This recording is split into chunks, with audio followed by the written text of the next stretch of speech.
الحمد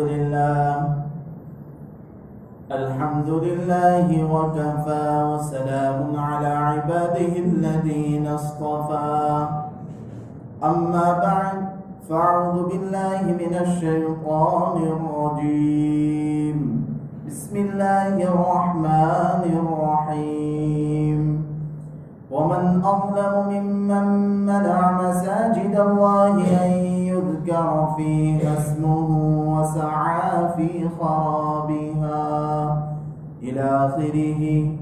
وقال النبي صلى الله عليه وسلم أحب البلاد إلى الله مساجدها وأبغض البلاد إلى الله أسواقها، أو كما قال رسول الله صلى الله عليه وسلم. صدق الله العلي العظيم وصدق رسوله النبي الكريم، ونحن على ذلك لمن الشاهدين والشاكرين، والحمد لله رب العالمين. يا رب صل وسلم دائما أبدا على حبيبك خير الخلق كلهم. يا رب صل وسلم دائما أبدا على حبيبك خير الخلق كلهم. يا رب صل وسلم دائما أبدا على حبيبك خير الخلق كلهم. گرامی قدر معزز علماء کرام اور عزیز اسلامی بھائیوں بزرگوں،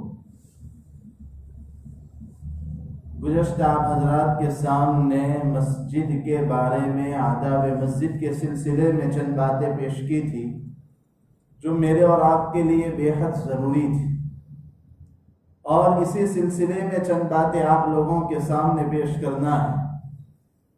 گزشتہ آپ لوگوں کو بتلایا تھا کہ مسجد اللہ کا گھر ہے، یہ سمجھتے تو ہیں، لیکن اللہ کریں کہ اس گھر کی عظمت ہمارے دلوں میں پیدا ہو جائے۔ اس لیے کہ پیارے آقا نے فرمایا، حضرت حسن بصری رحمۃ اللہ علیہ سے مرسلاً منقول ہے، فرماتے ہیں کہ اللہ کے رسول نے فرمایا یأتی علی الناس زمان، کہ لوگوں پر ایک وقت ایسا بھی آئے گا یکون حدیثہم فی مساجدہم فی امر دنیاہم۔ یہ روایت میں نے گزشتہ آپ کے سامنے اخیر میں سنائی تھی کہ حضرت حسن بصری رحمۃ اللہ علیہ فرماتے ہیں کہ اللہ کے رسول صلی اللہ علیہ وسلم نے ارشاد فرمایا کہ قرب قیامت میں ایک وقت آئے گا لوگوں پر کہ ان کی باتیں مسجدوں میں ہوگی اور اپنے دنیاوی معاملات کے سلسلے میں ہوگی۔ تو اس سلسلے میں اللہ کے رسول صلی اللہ علیہ وسلم کا حکم کیا ہے؟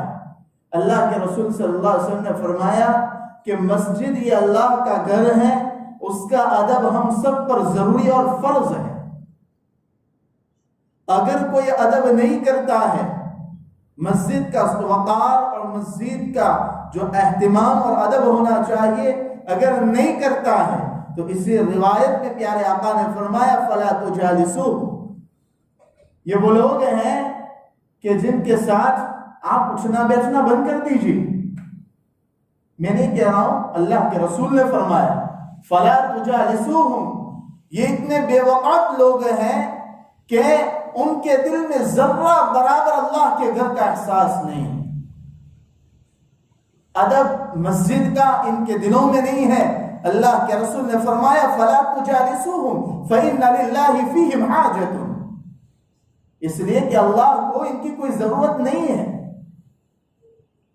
اللہ کی ذات ایسے بھی بے نیاز ہے، ہم جتنے نیک اعمال کریں گے اللہ کے لیے نہیں کریں گے، اپنی ذات اور اپنی آخرت کے لیے کریں گے۔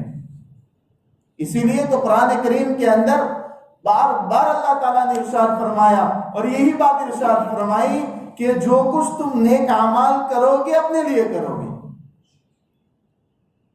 اگر برے اعمال کرو گے تو اس کا وبال تم پر ہی ہوگا، اللہ کی کبریائی میں اس سے کوئی فرق نہیں پڑے گا۔ اس لیے زندگی گزارنا ہے تو مجھے اور آپ کو اپنے آخرت کے لیے گزارنا ہے۔ اب آخرت بہتر بنے تو نیک اعمال کریں، آخرت اگر بری بنانی ہے تو برے اعمال کریں، یہ میرے اور آپ کے اختیار میں ہے، لیکن ہم اپنی زندگی کو صحیح ڈھنگ سے گزارنے والے بنے، یہی سچے اور پکے مومن کی علامت ہے۔ خیر، تو یہ روایت میں اللہ تبارک و اللہ کے رسول صلی اللہ علیہ وسلم نے صاف صاف ارشاد فرمایا کہ جن کے دلوں میں مسجد کے وقت نہیں ہے، جن کے پاس مسجد کا وقار نہیں ہے، مسجد کے آداب کا لحاظ نہیں ہے، ان کے ساتھ اٹھنا بیٹھنا بند کریں، اور فَلَا تُجَالِسُوهُمْ فَإِنَّ لِلَّهِ فِيهِمْ حَاجَةٌ، اللہ کو ایسے لوگوں کی ضرورت نہیں ہے۔ ایک نکتے کی طرف اشارہ کروں کہ اس کے اندر قرآن کریم کی ایک آیت کی طرف اشارہ ہے، فرمایا یا ایھا الذین آمنوا اتقوا اللہ وکونوا مع الصادقین، کہ یہاں صحبت کی طرف اشارہ کیا گیا، یہ صراحتاً تو نہیں ہے لیکن ضمناً ہماری سمجھ میں یہ بات آتی ہے کہ جن کے پاس مسجد کا وقار نہ ہو، ان کے دل میں اللہ کا خوف نہیں ہوگا، اور ایسے لوگوں کے پاس اٹھنا بیٹھنا کہ جن کے پاس اللہ کا خوف نہ ہو، یہ اپنی آخرت تو برباد کرتے ہیں لیکن دوسروں کی دنیا اور آخرت دونوں برباد کرتے ہیں۔ اللہ کا خوف انسان کے پاس ہوگا تو اللہ کے گھر کی عظمت بھی ان کے پاس ہوگی۔ دوسری روایت میں نے آپ کے سامنے سنائی تھی کہ اللہ کے نزدیک سب سے زیادہ پسندیدہ اگر کوئی جگہیں ہیں تو مساجد ہیں، احب البلاد الی اللہ مساجدها، اور جو اللہ کی محبوب چیز ہوں، اللہ کی پسندیدہ چیز ہوں، تو اس کی ہر چیز کا خیال کرنا میرے اور آپ کی ذمہ داری ہے۔ وَأَبْغَضُ الْبِلَادِ إِلَى اللَّهِ أَسْوَاقُهَا، اور سب سے زیادہ ناپسند اور مبغوض جگہ جو ہے وہ اللہ کے نزدیک بازار ہیں۔ اور یہ بات بھی میں نے بتلائی تھی کہ آج الٹا ہو گیا ہے ہمارا معاشرہ، ہمیں مساجد پسند نہیں ہے، بازار پسند ہے۔ وجہ اس کی یہ ہے کہ دل کے اندر جو کیفیت خداوندی ہمارے پاس ہونی چاہیے، جو خوف اللہ کا ہمارے پاس ہونا چاہیے، دل نے اس کی قبولیت کا انکار کر دیا تو شیطان نے ہمارے دلوں کے اوپر حملہ کر کے ہمارے دلوں سے اللہ کی عظمت، اللہ کی کبریائی کی عظمت ہمارے دلوں سے ختم کر دی، جس کی بنیاد پر اللہ کو جو پسند وہ ہمیں پسند نہیں، اور شیاطین کو جو پسند ہے، کیونکہ دل کا میلان بھی شیاطین کی طرف ہے، اس لیے شیطان کی پسندیدہ جگہ ہمیں پسند آتی ہے۔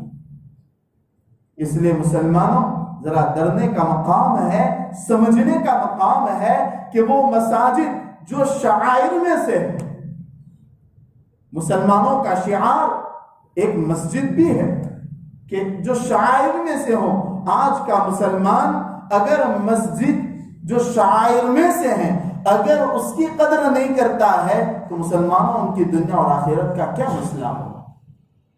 اس لیے خدا مسجدوں کی قدر کریں، مسجدوں کی اہمیت اپنے دل کے اندر پیدا کریں،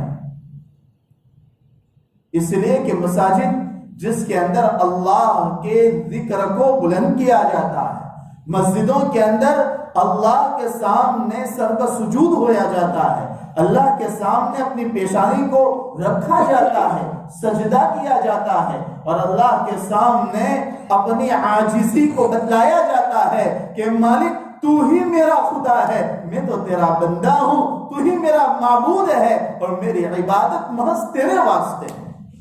لیکن اسی دل کے اندر کبریائی ہو، مسجد کا وقار نہ ہو، اللہ کی خدائی اور اللہ کی کبریائی کی اہمیت نہ ہو، تو پھر ہماری نمازیں خشوع اور خضوع سے خالی ہوگی۔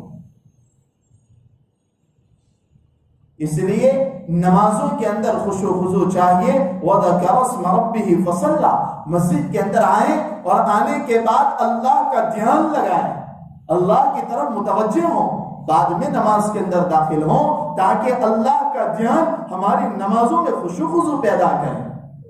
اور یہ بغیر وقت اور مسجد کی اہمیت کے نہیں ہو سکتا ہے. مسجد کے اندر آئیں، صفائی ستھرائی کے ساتھ آئیں، اور مسجد میں آ کر کے مسجد میں داخل ہونے کی دعا پڑھیں. سیدھے پاؤں سے داخل ہوں. ہم اپنے باہر سے آتے ہیں، باتیں کرتے کرتے مسجد میں داخل ہوتے ہیں، نہ سیدھا پاؤں. کیا ہمیں کوئی یہ نہیں ہوتا ہے کہ ہم کس حیثیت کے ساتھ آتے ہیں، پتہ ہی نہیں چلتا ہے. اور سنتوں کا اہتمام نہیں ہوتا ہے، جس کی بنیاد پر نمازوں سے خشوع و خضوع ہمارے اندر سے ختم ہو گیا ہے. اس لیے سنتوں کا اہتمام کریں. مسجد میں داخل ہونے کی دعا پڑھیں. وضو کریں تو وضو شروع کرنے کے وقت جو مسنون دعائیں ہیں اس کا ذکر کریں. آج ہماری حالت یہ ہے، اللہ معاف فرمائے، کہ ہمارے وضو خانے باتوں کے اڈے بن گئے. ہو رہا ہے کہ نہیں ایسا ہو رہا ہے؟ ایک طرف امام صاحب کھڑے ہو گئے، یہاں نماز اور قرات شروع ہو چکی ہے، اور وضو خانے کے اندر ہماری باتیں پوری نہیں ہو رہی. آپ کہیں گے کہ آپ تو وضو خانہ میں اچھا نہیں ہے، مسجد میں اندر تھوڑا سا. تو آپ اسی مثال سے اس کو سمجھیے کہ میرا اور آپ کا آنگن جہاں بے سمجھ نادان بچے کھیل رہے ہوں اور وہ ہمارے نہ ہو، تو ہمارے دل کی کیفیت کیا ہوتی ہے؟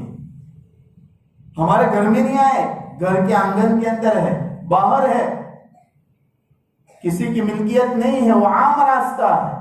پھر بھی اگر کوئی بچے جو دوسروں کے ہو اگر گھر کے آنگن میں شور کر رہے ہوں تو میرے بھائیوں ہمیں یہ پسند نہیں ہوتا ہے. ہم اسے ڈانٹتے ہیں، ہم بگاتے ہیں. تو میرے بھائیوں، مسجد اور فنائے مسجد، وضو خانہ اور صحن مسجد، جس طرح ہمیں اپنے گھر کے آنگن میں بچے شور کر رہے ہوں ہمیں یہ پسند نہیں ہے، تو خدا ہم بڑے ہو کر اللہ کے گھر میں آ کر کے مسجد کے پڑوس میں رہ کر باتیں کریں. اللہ کو کیسے پسند آئے گا؟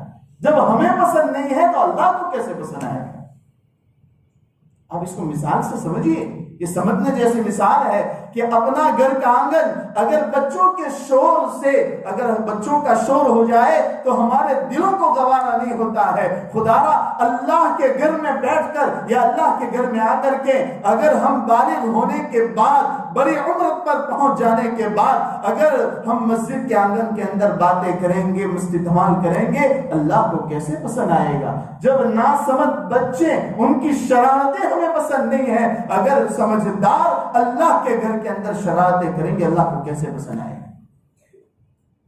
اس لیے خدا اہمیت رکھیں، مسجد کی اہمیت رکھیں. ہمارا شعار یہ نماز تو ہے، لیکن نماز پڑھنے کی جگہ یہ بھی ہمارا شعار ہے. اسی لیے تو اس کی اہمیت بتلائی گئی ہے حدیثوں کے اندر کہ آپ گھر کے اندر فرض نماز پڑھ لو، آپ کو ثواب تو مل جائے گا، آپ کی نماز تو ادا ہو جائے گی. لیکن جو مسجد میں آ کر امام کے ساتھ آپ نے نماز پڑھی، اس کی فضیلت ہی کچھ اور ہے. کیوں؟ اس لیے کہ ایک خاص مقام ہے، ایک خاص جگہ ہے، اس کی ایک اہمیت ہے. نمبر 2 کے اوپر، جس طرح مسجد کا لحاظ ہماری شرارتوں سے پاک صاف ہونا چاہیے، اسی طرح مسجد کی گندگی بھی ہماری طرف سے نہ ہو، اور اگر ہمیں دکھ جائے تو اس کی صفائی کا حکم کیا ہے. میرا اور آپ کا معاشرہ، ہماری سوچ یہ بن گئی ہے کہ راکھلا چند موقر سے نجات کرو ہے، یہ ہوتا ہے.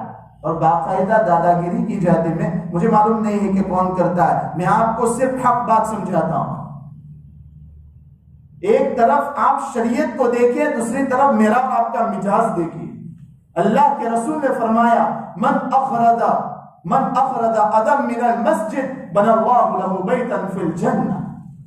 اللہ کے رسول نے فرمایا کہ جو آدمی مسجد سے تکلیف دینے والی چیز کو نکالے گا، ہٹائے گا، صاف کرے گا، اللہ کے رسول نے فرمایا کہ اللہ تبارک و تعالی جنت میں اس کے لیے محل تعمیر فرمائیں گے. اللہ کے رسول تو یہ فرمانا ہے، اور میں اور آپ یہ سمجھتے ہیں کہ جس کو رکھا وہی مسجد کی صفائی کرے گا. یاد رکھو، حسن بصری فرماتے ہیں، یہ اپنی طرف سے ہیں، حسن بصری فرماتے ہیں میں نے روایت نہیں پڑھی، حسن بصری کا قول پڑھا ہے، اگر روایت ہو تو مجھے معلوم نہیں، فرماتے حسن بصری کہ جو مسجد کی صفائی کرتا ہے، مسجد سے کچرا اٹھاتا ہے، اس کا مہر ہے کہ جنت میں جو حوروں سے اس کا نکاح ہوگا مسجد کی صفائی کے ضمن میں فرمایا ادا کر دیا جائے۔ اس نے مسجد سے صفائی کی ہے تو حوروں کا نکاح جو اس کے ساتھ ہوگا اس کا مہر اس کو کچرا اٹھانے والا جو اٹھایا ہے وہی اس کا مہر بن جائے گا۔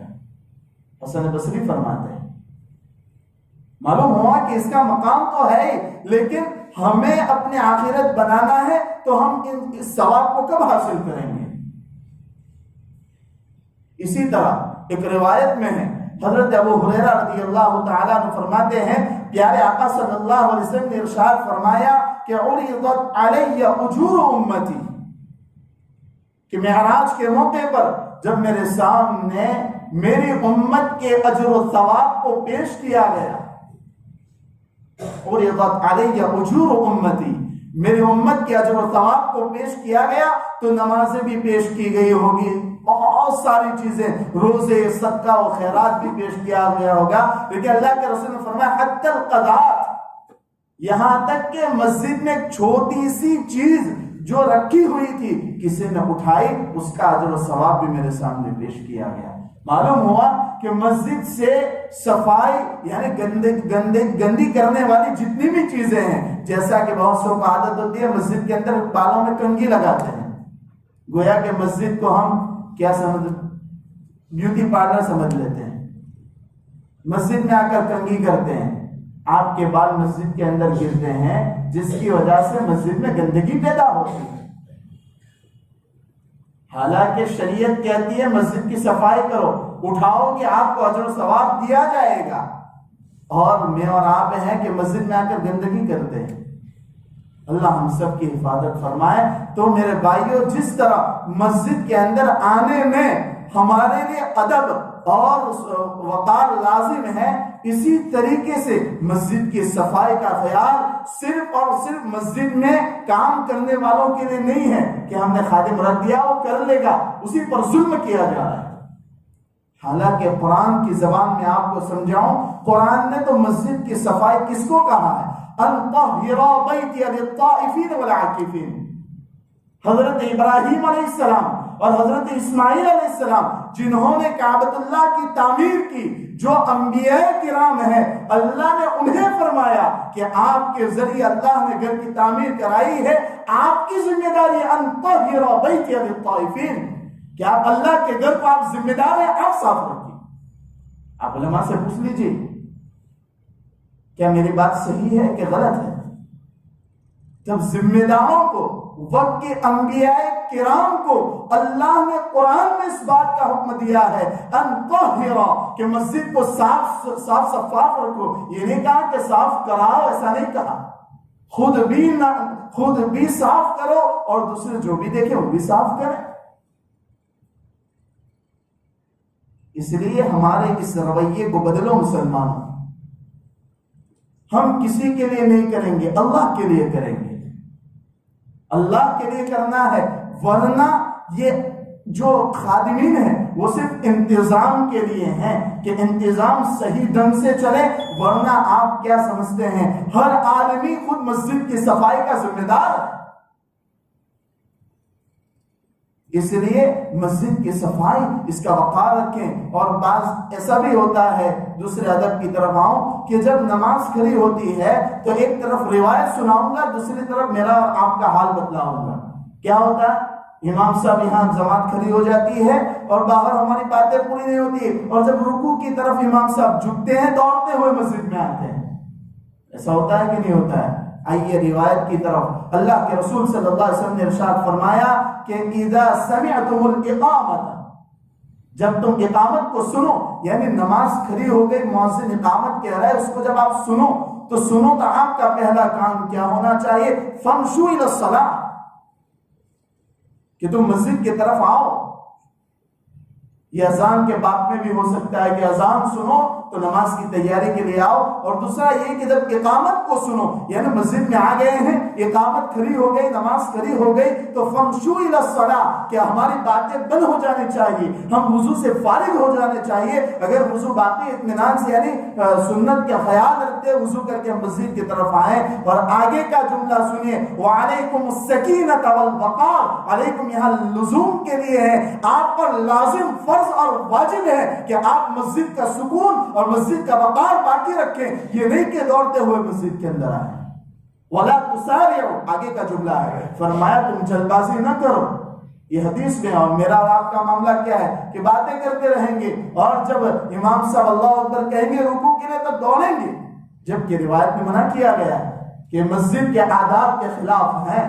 وَلَا تُسَارِعُوا، دوڑو مت، فَإِنْ أَدْرَكْتُمْ فَصَلُّوا، جو تمہیں امام کے ساتھ مل گیا آپ سکون سے آئیے، یہ نہیں کہ نماز کے بعد بھاگنے کا، جیسا کہ ہمارا معمول ہے، جیسے مسجد میں ہمیں چوٹیاں کاٹتی ہو، کوئی مارنے والا ہے، جیسے ہی سلام پھر فوراً مسجد خالی کرنے کی فکر کرتے ہیں۔ مسلمانوں، یہ سب آداب کے خلاف۔ ٹھیک ہے کوئی آپ کو ایسی ضرورت پیش آ گئی کہ جس کی وجہ سے آپ کو جلدی جانا ہے، ان کے لیے تو اجازت ہے، لیکن جن کو کوئی کام نہیں، باہر کھڑے رہ کر صرف باتیں ہی کرنا ہے، ادوں پر بیٹھنا ہے، ان کے لیے کم سے کم مسجد اللہ کا گھر ہے، وہاں ہمیں بیٹھنے میں کیا پریشانی ہوتی ہے؟ جبکہ روایت ہمیں بتا رہی ہے کہ کہ جس کا دل مسجد میں اٹکا ہوا ہو، یعنی مسجد اسے اچھی اور بڑی معلوم ہوتی ہو، ایک نماز کے بعد کب دوسری نماز کا وقت آ جائے اور میں مسجد میں چلا جاؤں، جس کا دل اس طرح کی کیفیت کے ساتھ ہو، فرمایا اللہ تبارک و تعالیٰ کل قیامت کے دن عرش کے سائے میں رکھیں گے، جبکہ میدان محشر میں اس وقت کوئی سایہ نہیں ہوگا۔ فرمایا اللہ تعالیٰ ایسے لوگوں کو عرش کے سائے کے اندر بلائیں گے اور اپنی مہمانی سے انہیں سرفراز کریں گے۔ لیکن ایک طرف تو یہ روایت ہے کہ جہاں مسجد میں بیٹھنے کا حکم ہے، میں آپ کو عجیب روایت سناؤں، حضرت عثمان بن مظعون رضی اللہ تعالیٰ عنہ فرماتے ہیں، مشکاہ شریف میں روایت موجود ہے، حضرت عثمان بن مظعون فرماتے ہیں کہ میں نے اللہ کے رسول صلی اللہ علیہ وسلم کے سامنے چند باتیں پیش کی، اور جو باتیں میں نے پیش کی، میں نے کہا رسول اللہ آپ مجھے اجازت دے دیجئے، اس کی بھی اجازت دیجئے، اس کی بھی اجازت دیجئے، اس کی بھی اجازت دیجئے۔ چند باتیں میں نے پیش کی، اس میں سے ایک بات میں نے یہ بھی پیش کی کہ یا رسول اللہ صلی اللہ علیہ وسلم اذن لنا فی التوہم۔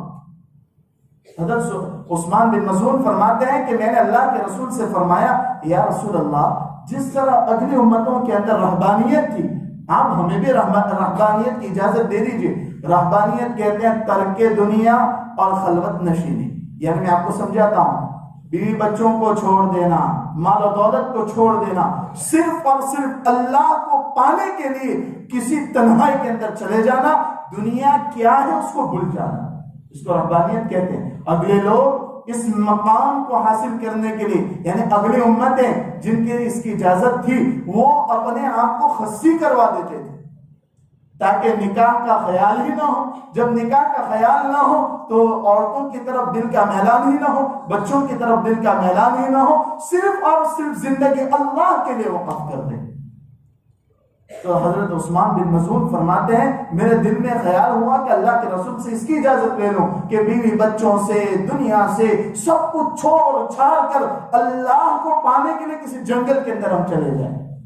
اللہ کے رسول نے منع فرمایا کہ میری امت کی رہبانیت یہی ہے، ان ترحب امتی، کہ میری امت کی رہبانیت یہی ہے کہ میری امت مسجد کے اندر آ جائے، الجلوس فی المساجد۔ اللہ کے رسول نے فرمایا اگلی امتوں نے تو یہ کیا کہ اللہ کو پانے کے لیے گھر بار، بیوی بچے، مال و دولت سب کچھ چھوڑ دیا، یہاں تک کہ اپنے آپ کو خصی کروا دیا تاکہ نکاح کا خیال بھی نہ ہو۔ لیکن میری امت کی رہبانیت یہ ہے کہ میری امت مسجد میں بیٹھنا اپنے لیے اچھا سمجھے، میں اور آپ ہیں کہ مسجد سے بھاگنا اچھا سمجھتے ہیں، جبکہ پیارے آقا نے فرمایا الجلوس فی المساجد، مسجد میں بیٹھنا اگر میری امت اچھا سمجھ لے گی تو اللہ کے رسول نے فرمایا اس کو خدا وہاں مل جائے گا۔ لوگ خدا کو پانے کے لیے سب کچھ چھوڑ دیتے تھے، میرے امت کی خصوصیت ہیں کہ اللہ ان کو مسجد میں مل جائے گا۔ اور نمبر 2 پر فرمایا وہ انتظار الصلاۃ، کہ نماز کے انتظار میں بیٹھے گا اللہ اسے مل جائے گا۔ اور میں اور آپ نماز کے انتظام میں تو بیٹھتے ہیں لیکن باتوں کے ساتھ بیٹھتے ہیں، مسجد میں شور و شغب کے ساتھ بیٹھتے ہیں۔ اللہ ہم سب کی حفاظت فرمائے۔ اور بھی چند باتیں ہیں آئندہ آپ کے سامنے پیش کی جائے گی۔ اللہ تعالیٰ کہی سنی باتوں پر عمل کی توفیق نصیب فرمائے۔ آمین۔ وآخر دعوانا الحمد للہ۔